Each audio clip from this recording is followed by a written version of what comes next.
आज आहे त्याचेच गौरवगान.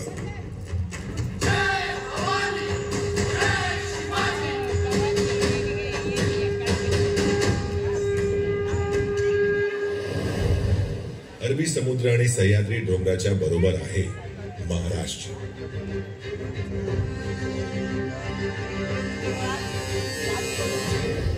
सातवाहन हे महाराष्ट्राचे संस्थापक आणि आद्य शासक मानले जातात. त्यानंतरच्या काळात वाकाटक राजांनी विश्वप्रसिद्ध अशा अजिंठा लेण्यांची निर्मिती केली. यादवांनी देवगिरीला आपली राजधानी बनवले आणि मराठी भाषेला राजभाषेचा मान दिला. शासक बदलत होते तशा राज्याच्या सीमाही बदलत होत्या. भक्ती रसाची मधुर अभंगवाणी महाराष्ट्रात ऐकू येत होती, ज्याचे केंद्र होते अवघ्या महाराष्ट्राचे आराध्य दैवत श्री पांडुरंग विठ्ठल.